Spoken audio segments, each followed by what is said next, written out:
Good evening from New York. For President Obama in London tonight, the G20 summit must look like a different world, the real one. There is a bellicose conservative politician, and he's threatening to walk out of the thing if the leaders don't agree on strident, aggressive, almost draconian re-regulation of the financial industry worldwide. Our fifth story in the countdown, the very thought of that conservative, Sarkozy of France, must make the Mitch McConnells of this country feel like they're going to pass out. A sense that might have come today also to Alberto Gonzales, when the Democrat now holding his old job said the Justice Department was guilty of misconduct in its prosecution of a Republican senator. We begin in London. The president starting his day with an early breakfast meeting at 10 Downing Street, sitting down to discuss nuclear arms with Russian President Medvedev, talking about America's economic future with the leader of China. The president and the first lady also joining the Queen and the Duke of Edinburgh for tea, giving the monarch an iPod, or obviously because of the royal fondness for the certain pronoun, what should in this case be a wee-pod. The financial crisis overshadowing all of the diplomacy, however. The usual protests that accompany such summits, today no exception, with a particularly violent undertone. Some of the ubiquitous bankers in the city, London's equivalent of Wall Street, heeding warnings to swap out the suits they would normally wear for jeans and sneakers in order to avoid being attacked. President Obama having received no warning of the reception he would receive from the members of the news media that covers 10 Downing Street. In fact, Prime Minister Brown telling him he would be greeted by friends. I said to Barack I was going to introduce him to my friends in the British media. Nick. The Prime Minister has repeatedly blamed the United States of America for causing this crisis. France and Germany blame both Britain and America for causing this crisis. Who is right? I'm less interested in identifying blame than fixing the problem.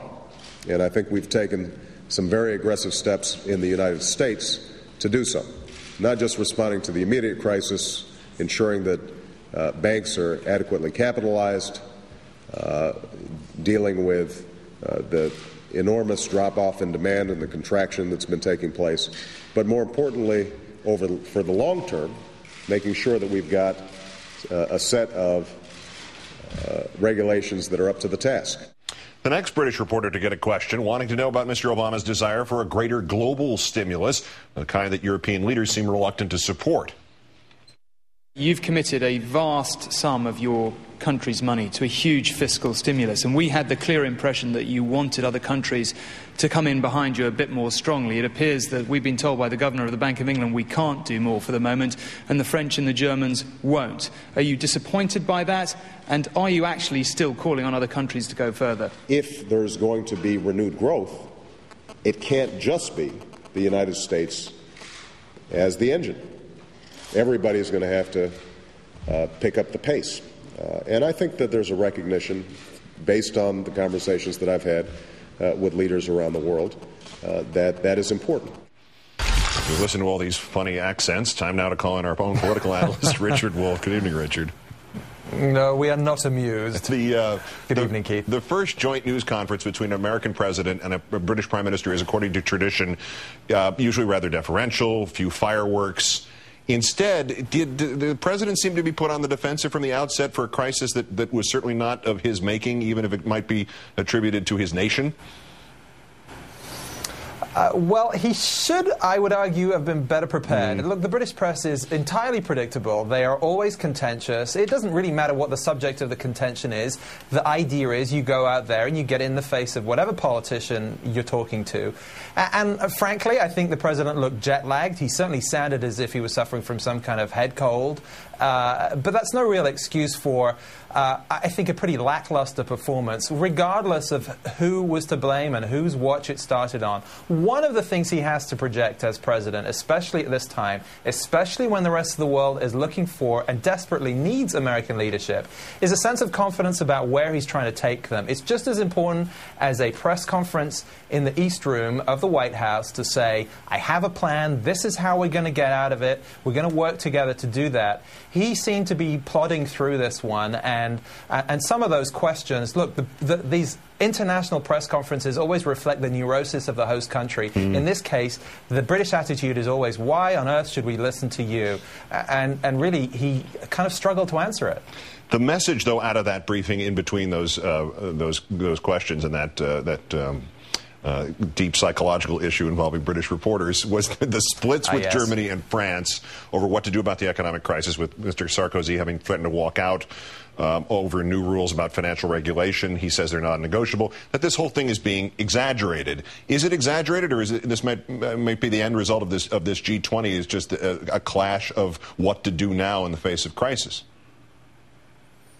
Well, it's a bit of everything with these things. Yes, it's being exaggerated. There are also these foreign leaders playing for their domestic audience. That's where you got the histrionics. If it goes beyond the stylistics of just jumping up and down for your national press, then really these foreign leaders are going to have to think about what is the best way to get to the end point. Everybody agrees there needs to be more regulation, more oversight of these international financial institutions that have caused so much harm and cost their own governments so much money. The question is, do you set up something new, or do you use those existing bodies that are already there? There are already international accounting standards and international banking standards that could be beefed up. That's where the United States wants to go. Do you have to set up something new? Is it the mechanism or the end result that's really important here? And I suspect Sarkozy is not going to walk out because of the mechanism. Nothing, not religion, not war, nothing realigns the international community faster than economic self-interest. What are we seeing change as it's being presented at the G20? Who are our new international BFFs and who are our new ex-allies?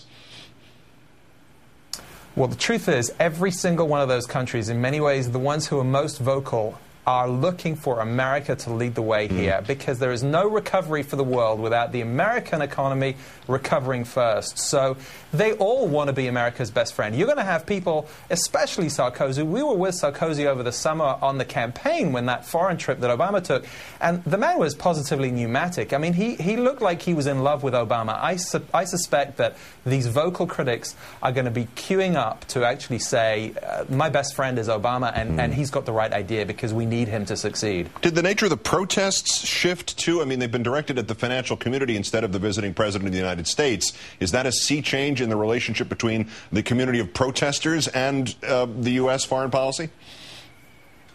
Well, they're a ragtag group. It's a bunch of anarchists and pacifists. One thing that is very different here is there is no organizing principle. Bush gave them a focus, which was about the war. It's even more disorganized than it normally is. And there is no rallying cry. So you're getting the hardcore here of anarchists. A lot of the regular folks who may have sympathized with them before when it was about Bush and about Iraq, they're really not there. In spite of the numbers, these are the kind of professional protesters who are very active in Britain. And you know, should be listened to, but they're not nearly as powerful a force as they used to be. And they're mostly people who couldn't get jobs with the British tabloids. MSNBC political analyst Richard Wolff, thanks for not walking out on me. Take care. Thank you, Keith.